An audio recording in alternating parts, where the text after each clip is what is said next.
There are forests that die from the roots up, and no one walks through them twice. In the summer of 1902, 3 men walked into the Great Smoky Mountains to count trees for the saw, and what they found under the ground was a single living thing, 40 miles across. No living tree reaches that far. The dead ones did. The men who read their survey decided it shouldn't exist, and they burned it, or they tried to. What I have here is what is left of it. Before we begin, look in the description of this video and the pinned comment below it. There's a link there to something I put together called the Appalachian Dossier. It's a collection of records quietly erased from official American archives, reports filed by sheriffs and surveyors and army officers and country doctors that were burned, locked away, or written over by men who decided the public should never read them. I gathered them over a long time, and they're waiting for you. If what I'm about to tell you tonight makes the back of your neck feel cold, go to that link after the video and read what they tried to keep buried. Now, before we go any further, I want to ask you something. Wherever you're listening from right now, your kitchen, a long drive, a quiet bedroom with the lamp on low, do me one favor and tell me in the comments which state, which country you're in. I read every one of them, and I like knowing who is awake out there with me on a night like this. The story I have for you tonight doesn't appear on any modern map, and the forest it happened in doesn't exist anymore. In the summer of 1902, the Great Smoky Mountains were still draped in what the old men called virgin timber, a canopy so thick and so old that a man could walk under it for days and never see the sun square on the ground. There were poplar and ash and oak and maple trunks 10 feet across, and above them all stood the American chestnut, the tree that fed the hogs and the people and the bears alike, straight and pale-barked, and so numerous that a walker couldn't see where one stand ended and the next began.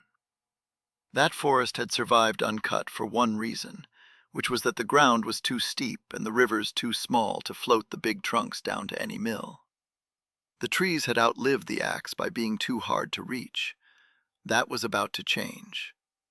2 years earlier, in 1900, a Philadelphia concern called the England Walton Company had built a tannery down in Walland at the foot of the mountains, where animal hides were boiled with tree bark and turned into leather, and the bark they wanted came from the hemlock that grew up in those hollows.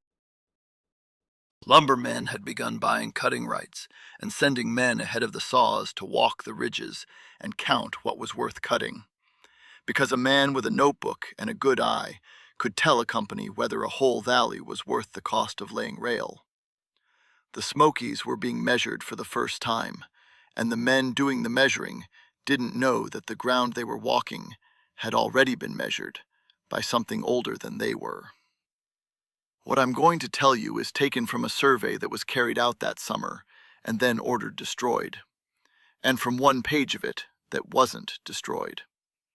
It's the account of 3 men who walked into a stretch of hollows along the Tennessee side to count timber, and who found, under the leaf litter and the roots and the stone, something that didn't fit in any book they had been taught from.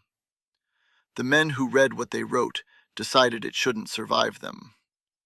They were almost right. The man who led the survey was named Ephraim Teague, and he was 38 years old that summer. Tall and narrow through the shoulders, with a long sunburnt face and a beard he kept short with a straight razor every Sunday, whether the camp had hot water or not. His hands were the hands of a man who had spent 16 years inside a forest, the kind that didn't quite uncurl all the way when they rested on a table, and he had a soft voice that he almost never raised. The men who worked under him said you could tell Ephraim was angry only because he got quieter, never louder, and that if he told you a creek would freeze on Tuesday, you set your pack accordingly. He did not drink, he did not gamble, and he wrote everything down twice, once in the field book and once in the copy he kept in his saddlebag, because he had seen what a lost page could cost a crew. With him rode Judd Mefford, the scaler, 52 years old and heavy-set, with a bad left knee he had earned when a poplar came down the wrong way 11 years before. Judd was the man who measured the cut timber and reckoned the board feet, and he knew the inside of a standing tree the way a butcher knows the cuts on a carcass, just by walking around it and laying his fists against the bark. He had one habit he tried to hide, which was that he counted on his fingers when something made him nervous, moving his thumb across his knuckles under the table or against his thigh, and the older men who had worked with him knew that when Judd's fingers started moving, the country they were in had gotten bad. The third was Boyd Ansley, 46, born in those mountains, and the kind of guide who knew the hollows the way other men know the rooms of their own house, every ridge and every creek mouth, and every place a man could get down to water in a dry summer. Boyd brought a mule named Buck, a red-brown animal with one cocked ear, and he was quiet in the way mountain men are quiet when they have decided most of what they know isn't for outsiders. He had agreed to take the survey in for the money, and because Ephraim had asked him, man to man. But on the ride in, he said one thing that Ephraim wrote down in the field book that night. He said, some of those hollows didn't keep, meaning the people who lived at the edges of the Smokies didn't go into them, and didn't say why. And his grandfather had told him that a hollow that went dead and stayed dead was a hollow you left alone.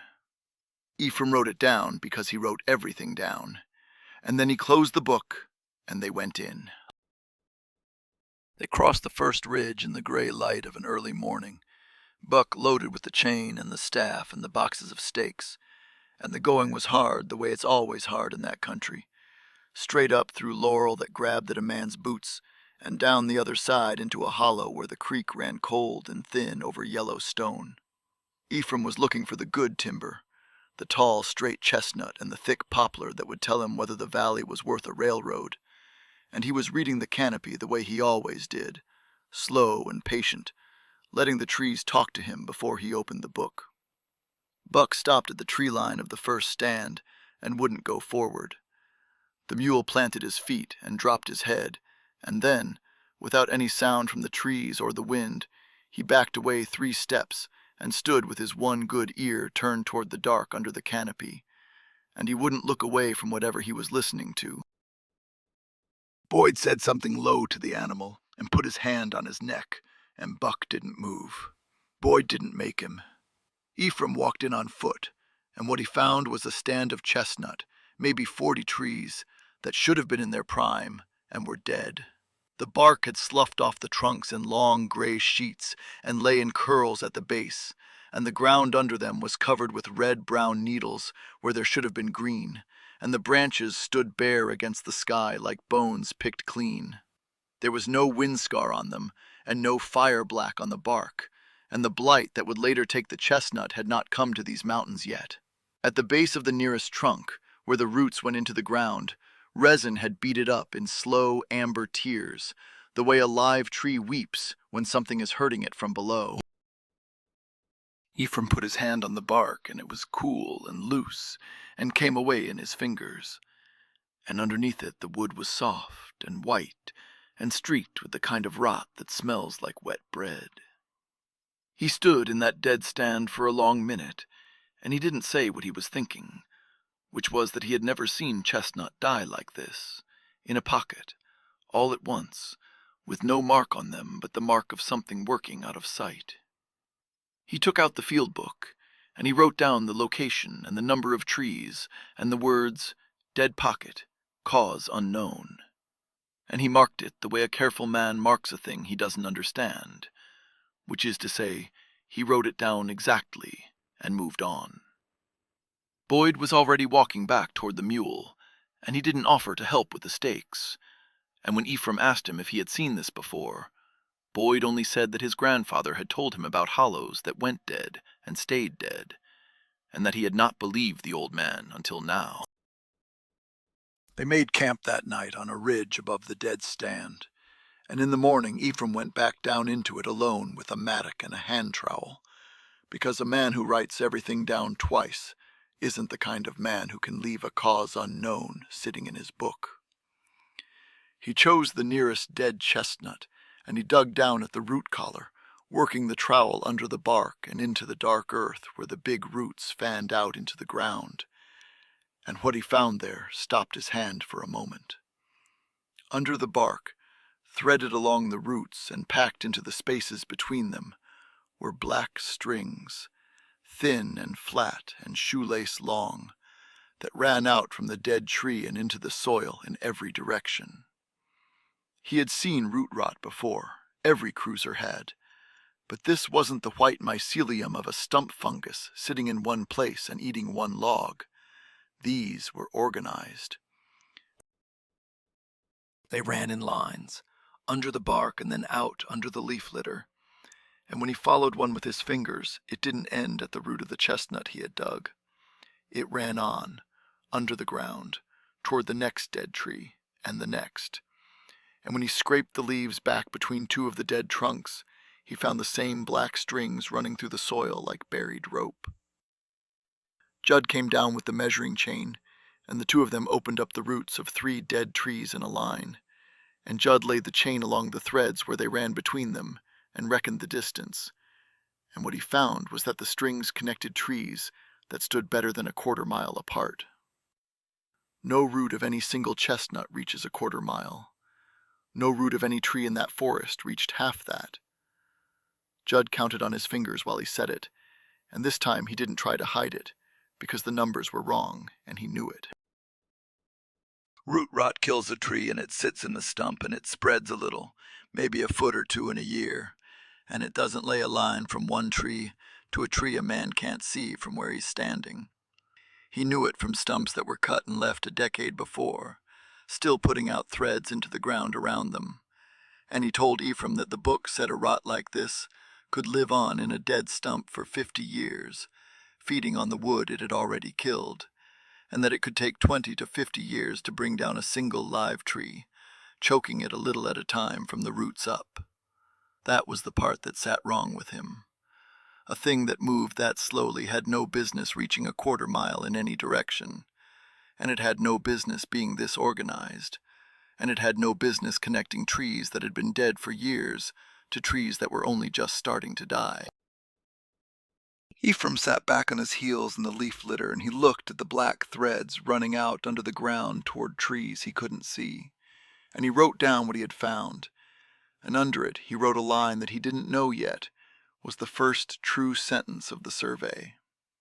He wrote that the dead trees in this hollow weren't dead separately, but were joined below the ground by a thing that reached farther than any root they had. They should have turned back there, and Ephraim knew it, and Judd knew it, and Boyd said nothing, because Boyd had already said the only thing he was going to say about hollows that didn't keep. But a man who writes everything down twice is also the kind of man who has to know how far a thing goes before he can put the book away. And so they crossed the ridge into the next hollow. 2 miles of steep ground through laurel so thick they had to cut their way, with Buck picking his footing on the loose stone, and the creek falling away to their left in a white line down the mountain. The crossing nearly killed them.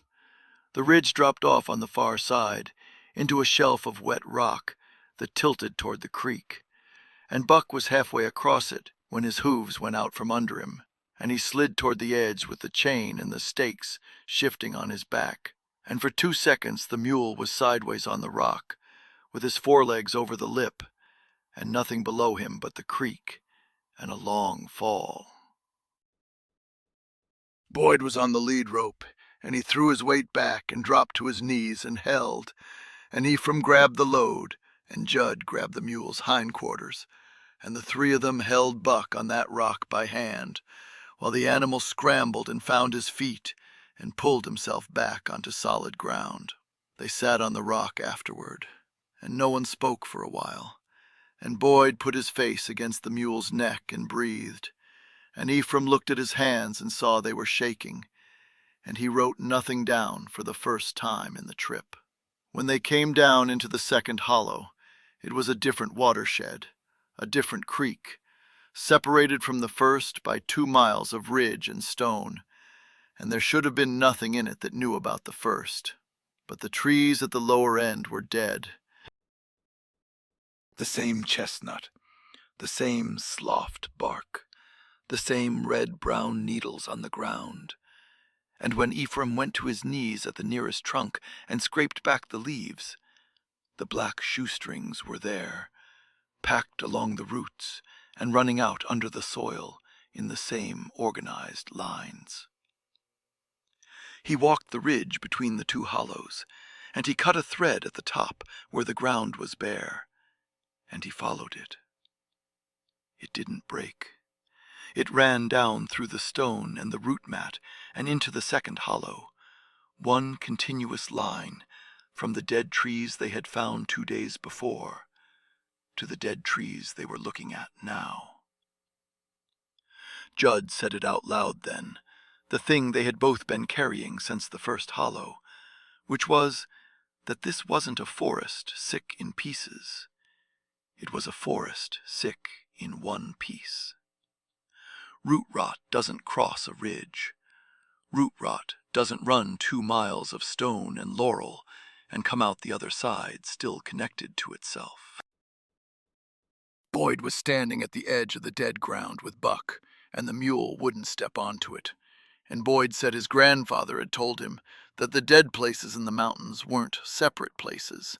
They were one place that showed itself in spots, and that the old men had a word for it that Boyd wouldn't say into the open air. Ephraim wrote it all down, and under it he wrote that the threads crossed the ridge, and that he couldn't explain it, and that he intended to find out how far they went. They had to camp in the dead stand, because it was the only flat ground for a mile in any direction, a shelf above the creek where the dead chestnuts stood like pale poles against the coming dark, and none of them was happy about it, but the light was going, and the ridge behind them wasn't a thing a man crossed in the dark. They built a small fire and they picketed Buck, where he could see them and smell them, and the mule stood with his head up and his ears forward, and he wouldn't lie down all night. And every hour or so he would turn his whole body to face a different direction and stand that way, watching the dark between the dead trees. It was well after midnight when Judd woke Ephraim and said, "Look." And Ephraim looked where Judd was pointing, and the dead stumps at the edge of the firelight were glowing. It was a cold light, faint and green-white, coming up out of the wood itself, out of the exposed root masses and the places where the bark had fallen away and the dead heartwood was bare to the air. And it wasn't the fire, and it wasn't the moon. The whole edge of the dead stand was lit with it, a low glow that moved when the air moved, and the ground at the base of the stumps, where the black threads came out of the roots, carried the light down into the soil like a buried lantern. Ephraim had heard the old woodsman call it foxfire, the light that grows in dead wood when the rot is deep, but he had only ever seen it in small patches on a single fallen log, and he had never seen it in the ground, and never moving. He took the field book, and he opened it on his knee, and he wrote by the light of the dead wood itself, because the fire had burned down, and the foxfire was the brightest thing at the camp. This is the part of the manuscript where his handwriting changes, and you can see it in the page that survived, the way the letters lean forward after that night, as if the pen were being pushed by a hand that had begun to hurry, and the lines run a little crooked, as if the writer couldn't quite hold himself still. What he wrote was that the threads in the 2 hollows weren't 2 infections, and not 10, but one body, one living thing that ran under the ridges and the creeks and the laurel, and came up in the dead trees wherever it had been feeding, and that it was old. And he did the arithmetic the way Judd did board feet, slow and twice. If a thing like this creeps a foot or 2 a year, and it has run 40 miles that he knew of, and likely more he had not walked, then it has been down there a long time, longer than any forest standing above it, longer than the chestnut, longer than the people who lived at the edges of the mountains and wouldn't go into the hollows. He wrote that the chestnut above it was 300 years old if it was a day, and the thing under it had been there before the chestnut, feeding on the roots of whatever forest had stood here before this one, and that the forest they were walking through had grown up over the top of it like grass over a grave, and that the grave was still hungry. Judd sat with his back to a dead trunk and his fingers moving on his knee, and he said, quiet, that he was afraid, and that he had not said that out loud in 30 years. Boyd said nothing. He was watching Buck, who had not moved from where he stood, and the mule was looking at the glowing ground with his one good ear fixed on it, and there was nothing any of them could do for the animal until the light came back. They sat with the foxfire moving in the dead wood around them, and they didn't sleep. And in the gray of dawn, Ephraim closed the field book and said they were going to find out how far it went. And Judd didn't argue, because there was nothing else left to do with the fear except to walk it out to its edge. Before we go any further, I want to stop here for a second. This story is being told to you by the fear behind you, and if you have made it this far without subscribing, tap that button now.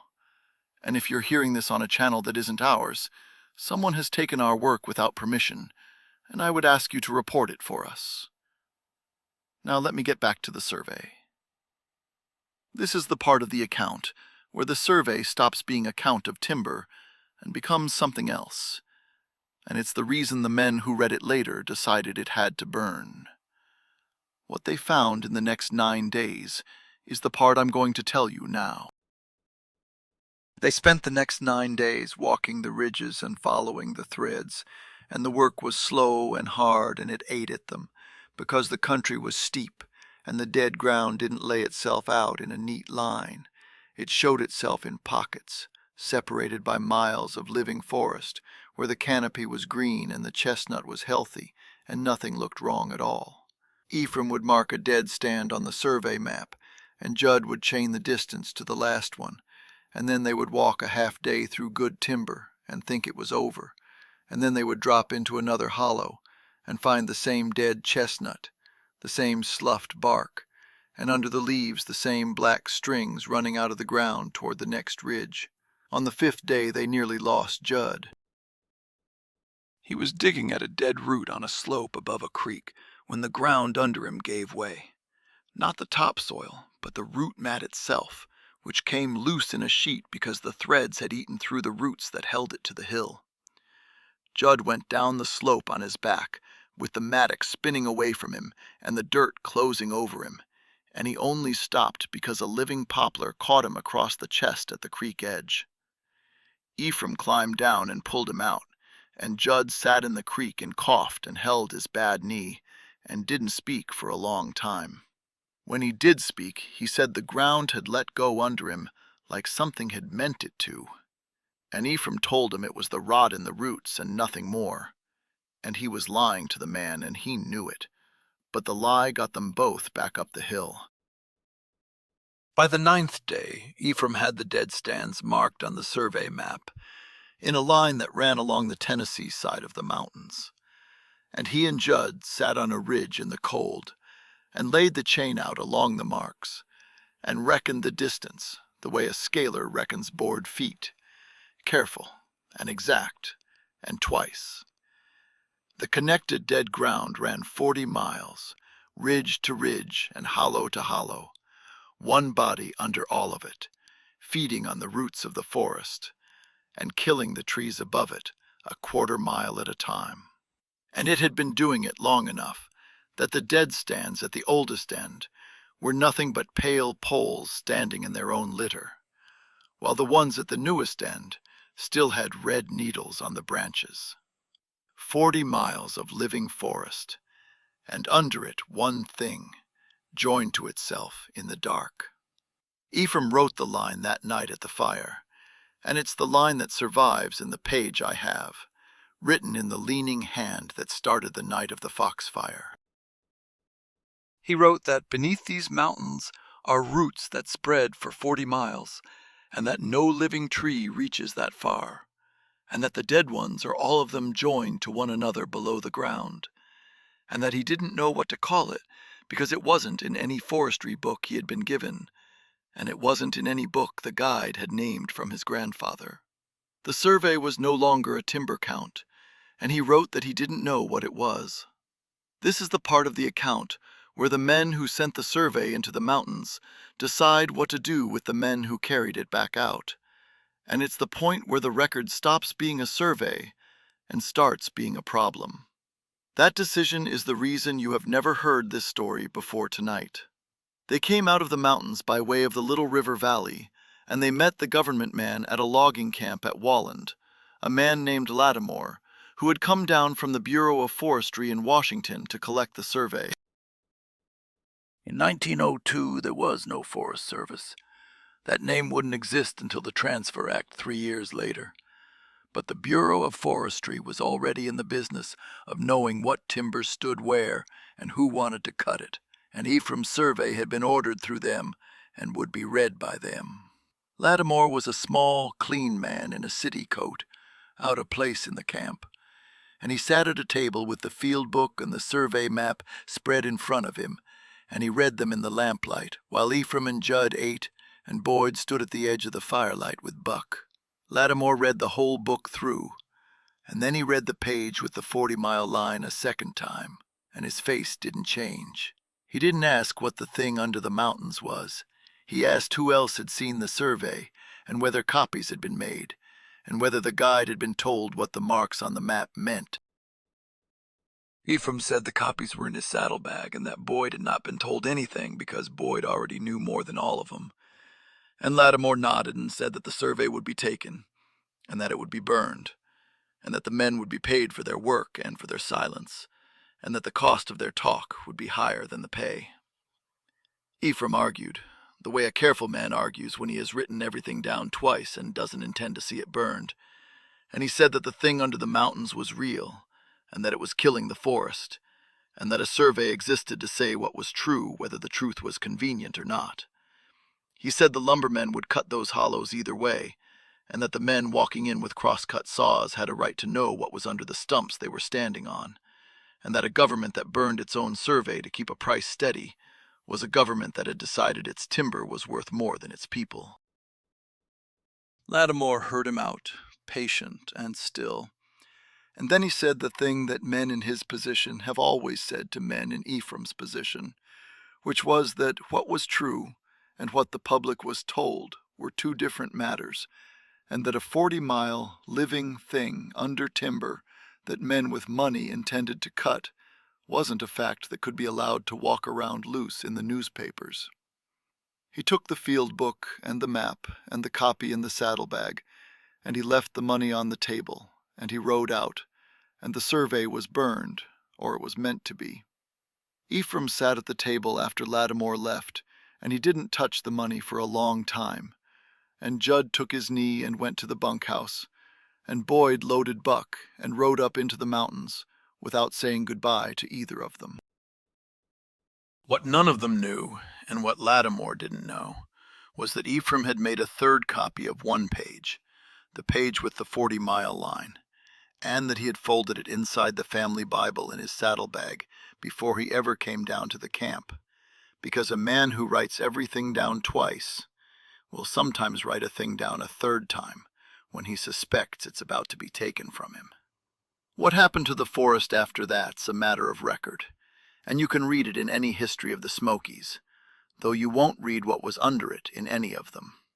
Within a generation, the trees that had stood over the network were cut to the bone. The Little River Lumber Company, and the companies like it, laid 150 miles of rail into those mountains, and cut hundreds of millions of board feet of timber. By the time the men who wanted a national park got their way, about 2/3 of the Great Smoky Mountains had been logged over, the big chestnut and the hemlock and the 10-foot poplar taken out and floated and shipped until the canopy that Ephraim walked under was gone. The chestnut didn't even wait for the saw, because the blight came through and took it, and the tree that had fed the hogs and the people and the bears was dead across its whole range inside a few years, and the pale poles stood in the hollows where Ephraim had counted them, and rotted where they stood. The network's host was destroyed above the ground. What happened below the ground, where the black threads ran 40 miles under the ridges, no survey was ever allowed to say, because the survey that would have said it had been burned in a camp at Walland by a man in a city coat who decided the public shouldn't read it. The agency that sealed the record didn't even bear its later name yet when Lattimore rode out with the field book, but it would bear it soon enough, and the name it took was the Forest Service, and the burning was carried forward under that name as one of the quiet erasures that don't appear in any official history. The men didn't last long after. Judd took the money and went west and died in a logging camp in Oregon in 1911, killed by a tree, which is the way the industry always paid its men back. The logging trade killing its workers at 6 times the rate of any other work in those years. Boyd went back up into the mountains and wasn't seen again by anyone who would write it down. Ephraim took his pay and his Bible and his silence, and he went home, and he lived a long life, and he didn't speak of the survey to his wife or his children or the circuit preacher who came once a season, because saying it out loud might be the thing that called it back, and a man who has finally come home from those mountains doesn't call back what he found under them. The page survived him. It was found in his Bible by a woman at an estate sale in Knoxville in 1974, folded into the book of Genesis. She bought the Bible for 50 cents and took the page home and didn't know what she had. And it passed through 2 more hands before it came to me, written in the leaning hand of a man who wrote everything down twice, and once a 3rd time when he was afraid it would be taken. I have it here, and the line on it's the line I read you at the start, and it's the only piece of the survey that wasn't burned, and it doesn't tell me what the thing under the mountains was. It tells me only that it was there, and that it was alive, and that it was 40 miles across, and that the men who found it decided the world wasn't ready to know. I don't know if it's still there.